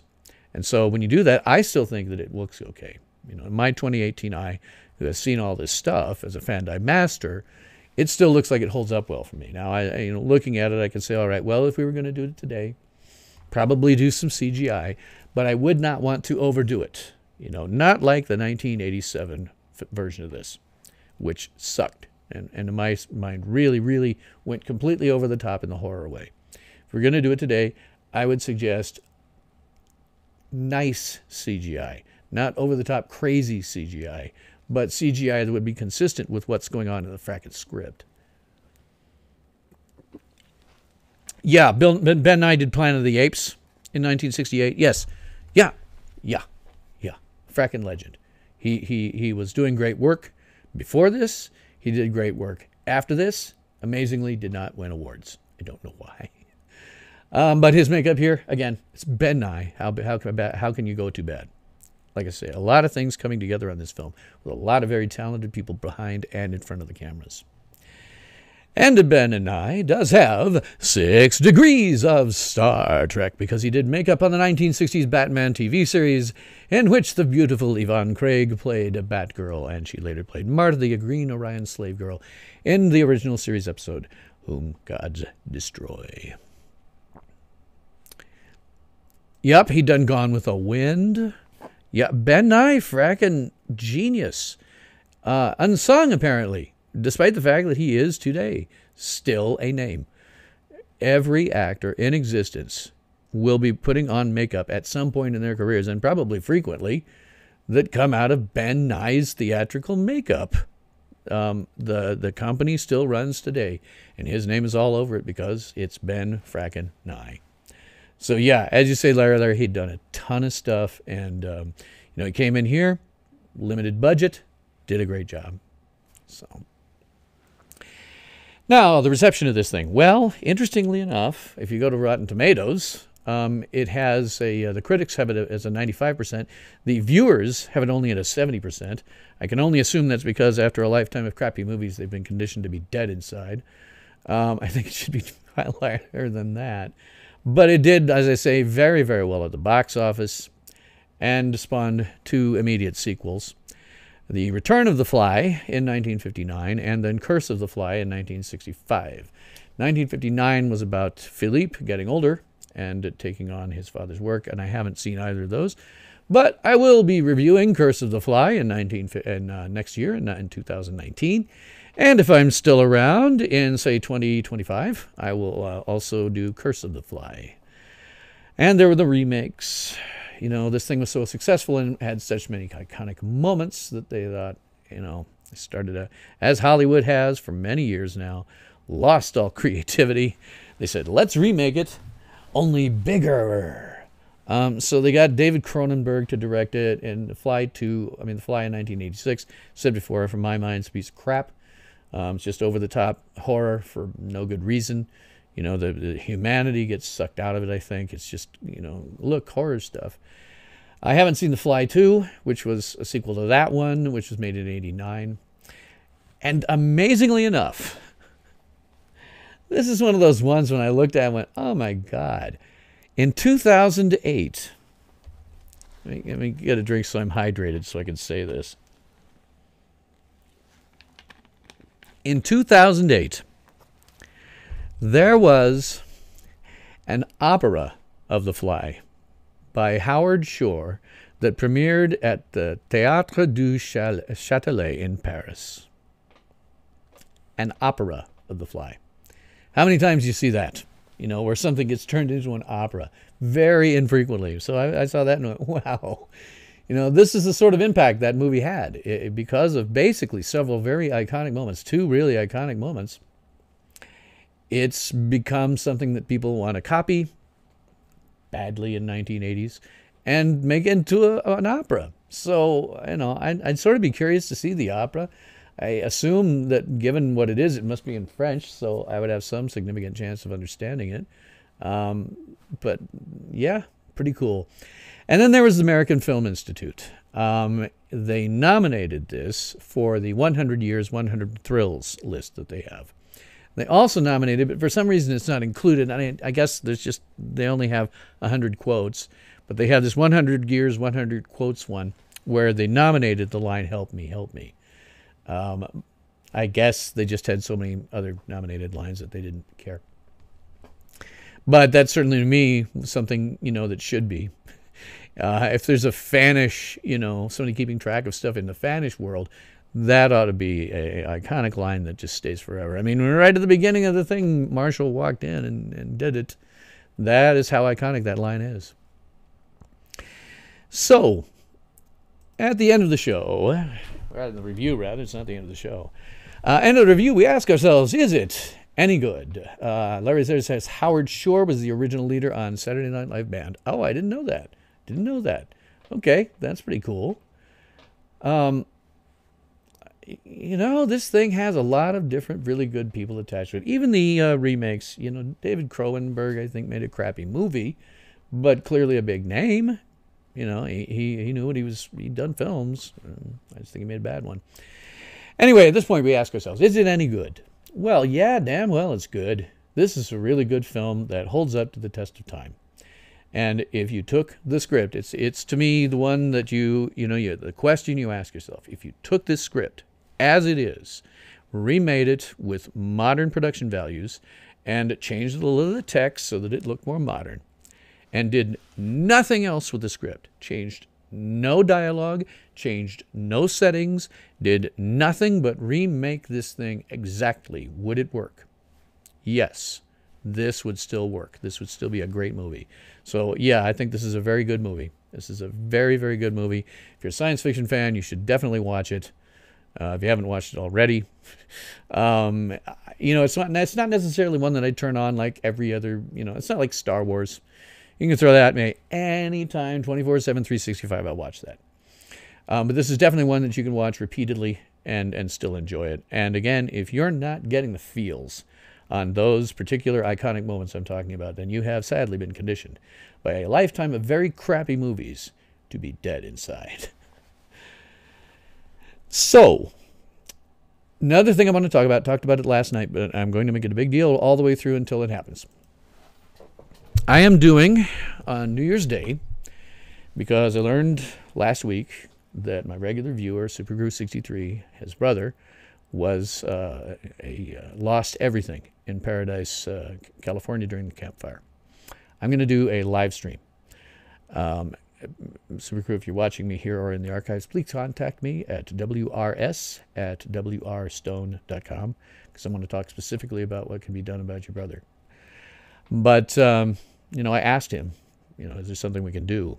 And then I realized, well, of course there's something I can do. I got a platform. I could do something. It may not be huge. It may not, you know, do everything that one would like, but I can do something. So on New Year's Day, I'm going to have a 5-hour charity live stream, and I'm going to raise money for campfire survivors. I'm not sure which charity yet. Supergroup63, please call me. I want it to be one that would directly benefit your brother. And I'll also be doing non-spoiler reviews of The Orville, because it starts that week, and also the Doctor Who New Year's Day special. And I'm also working on some interviews with fanish people, and I have one who has said they would do it. I'm not going to talk about it. These will be pre-recorded because of my technical limitations. I can't do that kind of where I'm doing live video or even audio on this show. I will have to pre-record it and then play it during the show. But I have one who has agreed. And I'm not going to tell you who it is, but I will give you a 2-word hint. Space Command. So we'll be doing that. I also have a line on several others, people in the fanish world that you would know. And I'm going to try to get those in here as well. So there's going to be a bunch going on. The times are going to be different. It's not my regular times. As you can see here, I'm going to be starting them at 6 p.m. Eastern, 5 p.m. Central, 4 p.m. Mountain, 3 p.m. Pacific, and for the first time, if you happen to be on UTC, it'll be the same day at 11 p.m. I want to do that so that, A, I can get people time to start to get over their hangovers from New Year's Eve, and at the same time, maybe watch a little football, and then get on and we'll be done before midnight on the East Coast. So that's why I'm doing that. But beyond that, and this is what I want to say to my viewers, and I'm eventually going to do it as a straight-up video, but I'm going to be pushing it hard for the next month. As I said to SuperCrew63 last week, science fiction fans have always been kind of an extended family for each other. And I have seen this personally as the Fandi master. I have witnessed this for decades. You can go back to simple things, like when Robert Heinlein was at conventions. He would inspire tons of people to donate blood because that's what he did. He had a very bad illness early in his life, and he donated blood and got fans to donate blood by the gajillions. That's just the tip of the iceberg. I have seen this over and over. We're kind of an extended family for each other. And if you look at fanish history, if you look back in time, as I often do on this show, you find that this is who we have been for about 100 years. We have always disagreed about our favorite show, our TV show, our movies. Hell, today it's The Last Jedi. 1970s, it was Space 1999. In the 1960s, believe it or not, it was Star Trek. You can go back, and we have always argued. Usually it's very loud, and it's usually very emotional. But when the need arises, we have never failed to help our fellow fans who've been in need. This is who we are. This is who we've been for over 100 years. And as a fan, you can be damn proud of that. Now, as I say, I have a viewer who lost everything in California's Camp Fire. So I'm going to do this live stream to support a charity to help him and some of the other people who get back on their feet because of that. So please do join me on that live stream and spread the word to other fans. And again, I'm trying to get some things in here that are going to be a little bit different. Interviews with people that you might want to hear about, that I have done reviews for, that I've talked about. I've got a few lines on some of them, so we shall see. Again, the time on this is going to be different. 6 p.m. Eastern, 5 p.m. Central, 4 p.m. Mountain, 3 p.m. Pacific, and if you're working off of UTC, that'll be 11 p.m. But I do want you to remember this and be very damn proud of it, because we are fans. When one of our own is down, we will always help them. It is who we are and who we have been for over 100 years. And that, my friends, completely sets us apart from everyone else among the stars. Captain Jesse asks, how much longer are we SF fans going to have to put up with SJW bullcrap? I don't know. I think they're eating their own. I think that's going to go away. I think that'll ultimately go away because they're kind of eating their own. It's nasty to have to live through, but ultimately ratings and money are what count. And if you're doing crap that nobody wants to watch, you'll change. It comes down to that. Money trumps everything else. So, in closing here, my ad copy.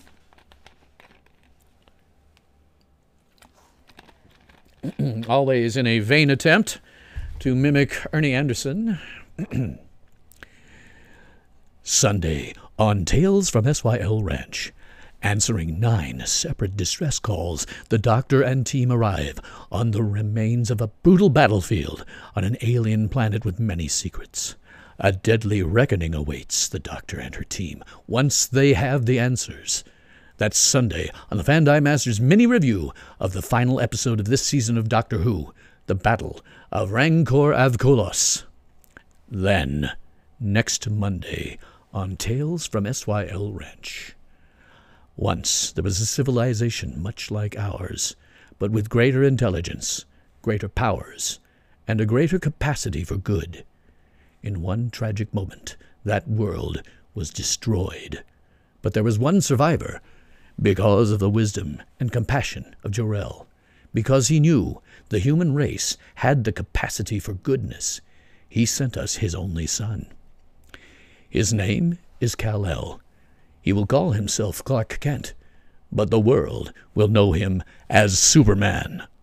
Next Monday, on the Fandi Masters 40th Anniversary Review of Superman, you will believe a man can fly. And of course, Tales from SYL Ranch is live here on YouTube Sundays, well, for the next week, and Mondays in North America at 9 p.m. Eastern, 8 p.m. Central, 7 p.m. Mountain, 6 p.m. Pacific, and if you're working off of UTC, that's 2 a.m. Tuesday morning. In terms of my upcoming reviews, I have on my website a calendar of what I'm doing. You can go to www.wrstone.com and click over on schedule, and you will find a big calendar of everything I'm doing. Larry says agree. Haven't done any interviews yet, but I have some lines. I have some people who've made yes. So we'll see. We'll see. Anyway, you can go to my schedule and click on stuff. If you give you a hint, if you click on it, I usually try to make some attempt to find where some of this stuff, particularly if it's in the public domain, where you can, there's a link right in the description if you click the item and see where it is, where you might be able to find it. This Sunday, of course, I have the final episode of Doctor Who for this season, and then after Superman, I'm doing a Quatermass and the Pit as it hits its 60th, and then December 26th, the week of Christmas, after Christmas Day and everything. On Boxing Day, I'm going to come in and do a review for the fun little film Attack of the Killer Tomatoes. New Year's Day, of course, I have my live stream show. I want to push it again because what you're seeing behind me here, that's what Paradise, California looks like right now. And that's what Super Cruise 60 Degrees' brother is now away from. Has nothing. So we're going to raise some money for him and for other people to try to get them to come. And again, it's going to be at 6 p.m. Eastern, 5 p.m. Central, 4 p.m. Mountain, 3 p.m. Eastern, and 11 p.m. if you're on UTC. And again, we're going to do those reviews and at the same time, probably some interviews. So I must, of course, thank the Mugatu for that particular idea. Although some of the people he wanted me to try to get aren't available or I can't reach them. If anybody has a line, I'll just say it outright. If anybody's got a line on how to get a hold of Larry Niven, I would love to do an interview with Larry Niven on that one. I would love to, for a number of reasons. If you go to my website right there at www.wrstone.com, the first page is what I've just told you about this. And there's a picture of a book, The Fallen Angels, which is where I am taking some level of inspiration for this from. And I would love to interview Larry Niven, but I can't get a handle on him. Then on January 4th, I am starting to do Friday nights, where I'll be doing a mini review of that preceding evening's episode of The Orville. However, I dislike doing Friday nights because usually there's a lot of people out doing stuff. So if possible, if it turns out that it's possible, I will attempt to do a mini review the Thursday after The Orville airs. I don't know. We'll see if that's possible or not. But I don't like doing Fridays. But at the same time, I want to get it in there as quickly as I possibly can because it helps views on YouTube. So what do you do? In and around that, January 7th, I have the 70th anniversary of The Son of Frankenstein. January 14th, I have the 100th anniversary review of The Mistress of the World. So if you like what I'm doing, please do like this video, subscribe, tell all of your friends, family, neighbors, and pets to do the exact same thing. And, of course, please be around for my charity live stream. And in this instance, where I might usually beg for money, I'm not going to. I would ask you to save any contributions you might be thinking about giving to me for that charity stream and to give it to the others who need it a lot more than I do. I got a house. And, of course, one has to thank all of the people that have contributed to my show. Anybody who does the financial side of it goes to buying a laptop on Amazon that will make it possible for me to do things like do live interviews. So you guys, I'm not just the one asking questions. I can say my viewer's asking this, my viewer's asking that. Unfortunately, I can't do that right now. So it's going to go toward that. And as always, damn near becoming rote. But boy, do I get a kick out of being paid to both have an opinion and to do some level of performance like I was as an actor. Not really performance, more showmanship. Larry Niven sometimes appears on a tech podcast channel called twit.tv. I will contact them. I will contact them and see if they can put me in touch with them. I would really love to do an interview with Larry Niven. So I guess that is all the time that we have today, boys and girls. So tune in again on Sunday when I will be doing Doctor Who. And definitely tune in next week on Monday for Superman, the movie. And until then, this is Tales from SYL Ranch, the vlogcast that reminds you to always know where your towel is. And I'm your host, Bill Stone.